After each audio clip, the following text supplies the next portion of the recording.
abuse, neglect, or growing up around violence can affect a person's health. 22%, about one-fifth, experience PTSD. Miss Giselle Genillard. 7th of August, 1999, when something absolutely tiny happened to me. A day I started experiencing the most bizarre of symptoms. The only adaptive response we have left is to go into freeze. A flood that had happened a couple of days ago. Working in the military and suddenly somebody is losing their cool and a lot of people can get killed. Bring it to mind. If you practice it, you can do it in a heartbeat.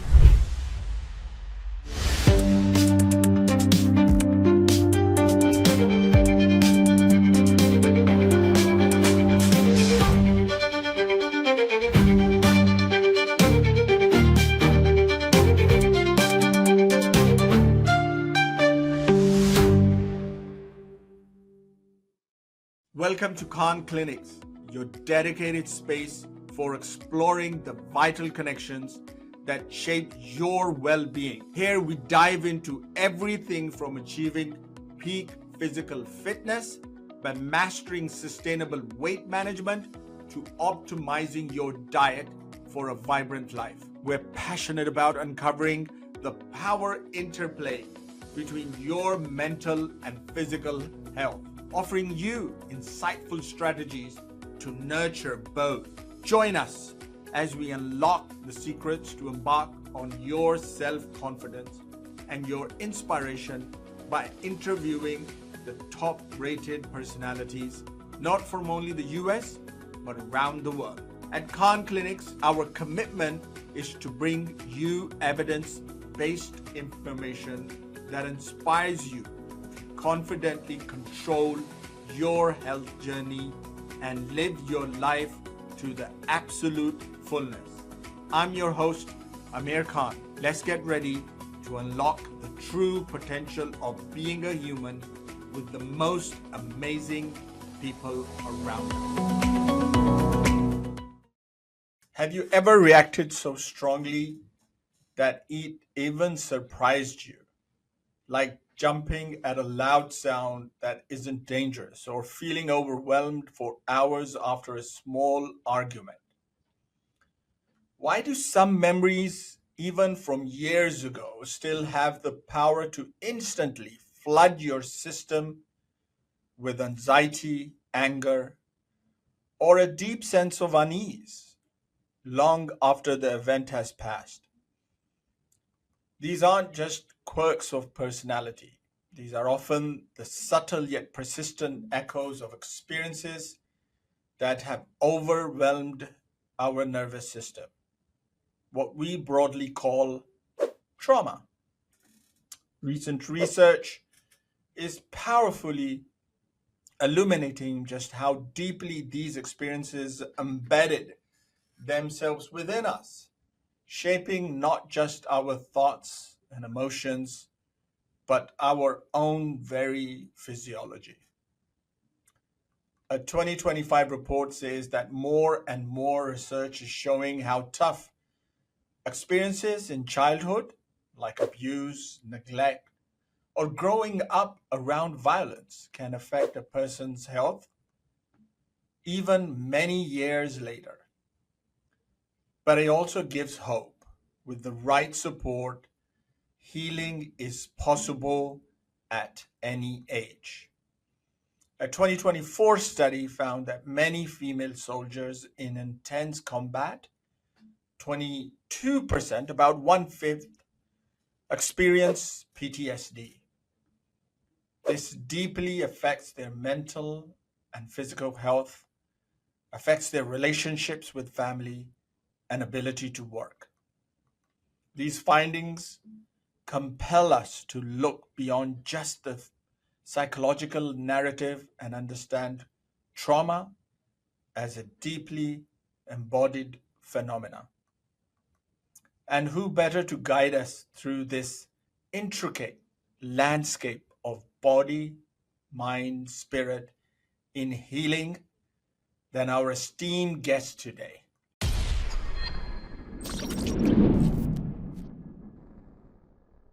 Welcome back to another powerful episode of Khan Klinics.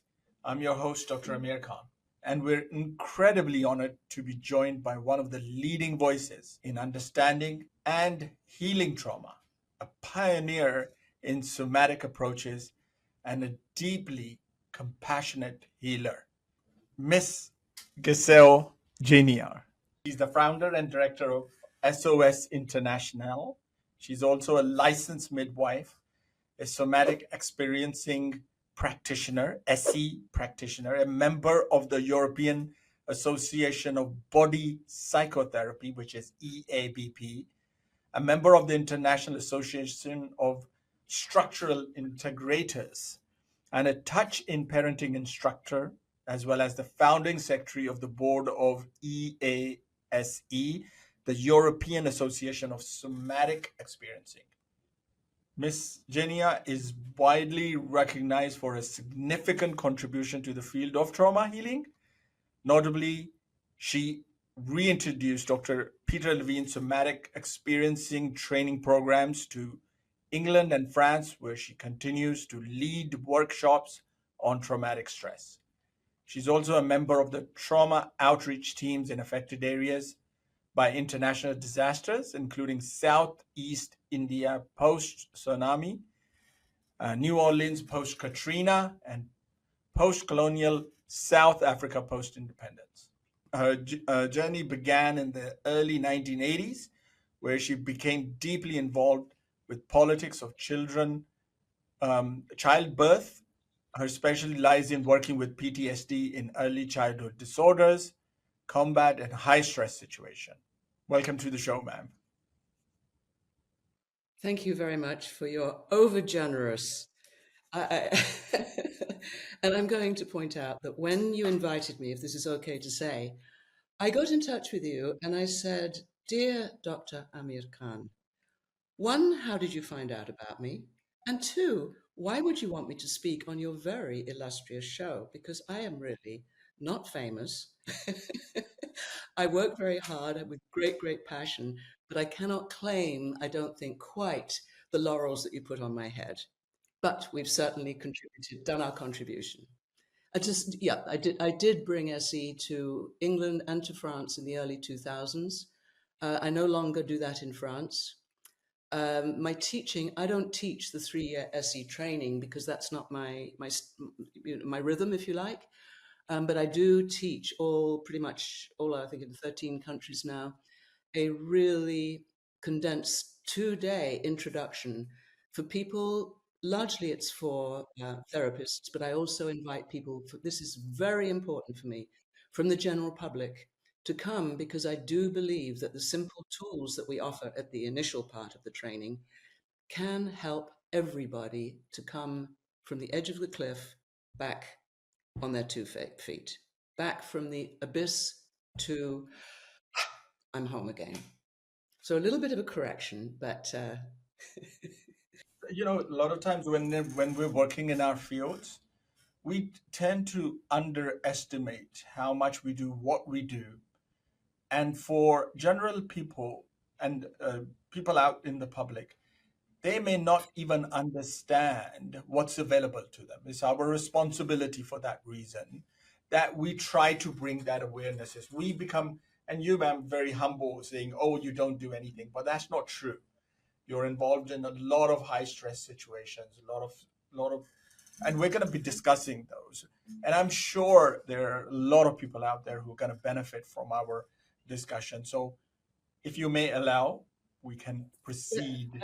I'm happy to put myself out of the way. I'm not important. Those people out there that we can help that don't know, I take a deep breath because, the work that I do and the therapists we train is a limited amount of people that are going to be able to find those people. And that disturbs me greatly, which is why outreach into the transport service, into national health service, into people on the ground doing the work is very, very close to my heart. Well, we appreciate that and you being humble.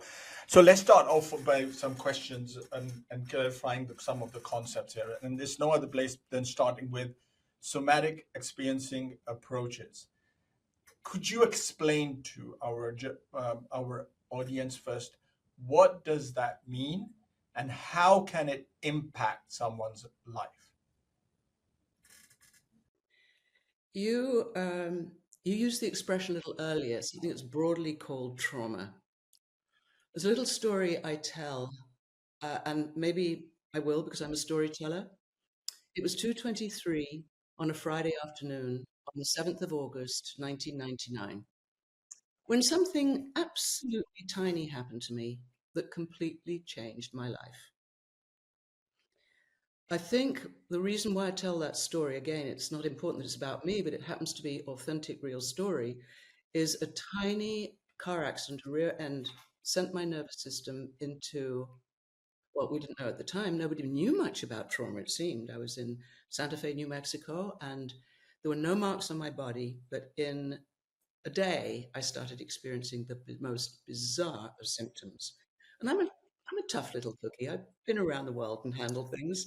I'm no pushover. And I could not figure out what was happening to me.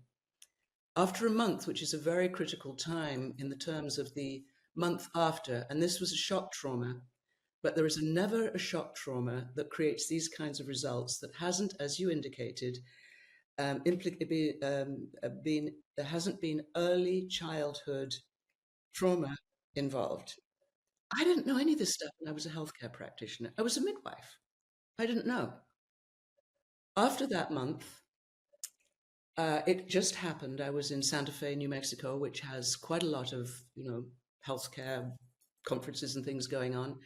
Peter Levene came to town, and I had met him in Colorado when he was doing something around children, which I'm an advocate for the little ones, and was interested. So I'd happened to have met him, which is perhaps the reason why I crept out of my, social avoidant, messed up nervous system state and went to listen. On the basis of something that he said there, I signed up for the training. It was as if I did it a bit backwards. It wasn't a logical thing, it was an experience that sent me, and whatever the force of destiny came, it was as if I was meant to do this. I began the training, never feeling never thinking I'd finish it because, you go try things and okay, fine. And the deeper I got, the more I realized that this was a missing piece. A missing piece. My medical doctor friends that came and eventually did the training when I came back to Europe and started the trainings said, this is a missing piece. It may be a small piece, but it's really crucial when we're talking about trauma. And again, I think that word needs defining because is that the word? It's been weaponized. I mean, everything now is a trauma. We're all talking about trauma, but let's be real. We're very resilient largely until we're not. We overcome an extraordinary number of difficult things. A trauma, you use the word overwhelm. And I would say to understand, it's when our capacity to cope has been overwhelmed. And I think the other thing is, well, there are many things. Most of our therapy is what we might call bottom down. We're looking at neocortex, then perhaps working down through the limbic system, the emotions, etc. And the body has become, certainly at the time that I was trained, a third-class citizen, even though since the 60s we've been looking at the importance of the body. It was very much relegated with my training to a third-class citizen. Anyway, I try not to be too discursive. So the more I got into it, the more I found my passion. I found my passion. The stories run through my early childhood. I'll try and keep that out of the way, the positive parts of it, which there were many. But it was very physically involved. Had to be a little tough kid, as a farm kid, a foreign father. And we really learned to appreciate the wisdom of nature, of respect of the body, and use our own bodies in a very purposeful way, which was much denigrated by my fellow 60s kids from the towns, but served me in great stead as I went through my own life. And probably one of the things which drew me into midwifery in the 80s. Can we bring our babies into the world better contained? There's another question that's still out there, which perhaps is getting even bigger in our Western countries. So I think when I'm teaching two small days of bringing the principles out, I introduce three key concepts. One, which dates back to pre-Greek times, the body capacity to heal itself. It was Hippocrates in 497 BC, I don't know what, but many even before that, from the Arab medicine, from way down the line, is that it's when we get out of balance and stay out of balance, the symptoms start. We're designed to be able to go to an edge and then come back. And in that central point is never static, it's constantly moving. In that central point, that balance point, is where health resides. If we stay out of balance, we will get symptoms. So the first principle is, well, I ask people, do you actually believe that our bodies have the capacity to heal? Is it that splint on my wrist that mends the broken wrist? No, the body does it. And I'm not in any way here denigrating or disrespecting modern medicine, which is a lifesaver, which is absolutely fantastic. But there's an and. Have we lost something here that we could bring to people in order that some of their own, often chronic symptoms could be mitigated? And I think we can. Obviously, not all of them, but a lot we can. The second principle is that trauma, overwhelm, is in the body and not in the event. It's this internal survival mechanism that constantly it's there to keep us alive. We're designed to thrive. Trauma will impeach that design, if you like. It will get in the way of our innate capacity to self-heal.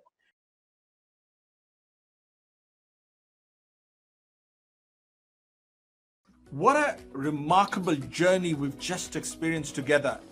The path to health isn't always straight, but it's always worth the effort. I hope today's conversation inspired you to take the next step in your wellness journey, armed with new knowledge and a fresh perspective. If today's episode left you inspired, share it with people, someone who need to hear this. Give us a thumbs up and your opinion. Keep exploring, keep evolving, and we'll see you in the next episode of Khan Klinics.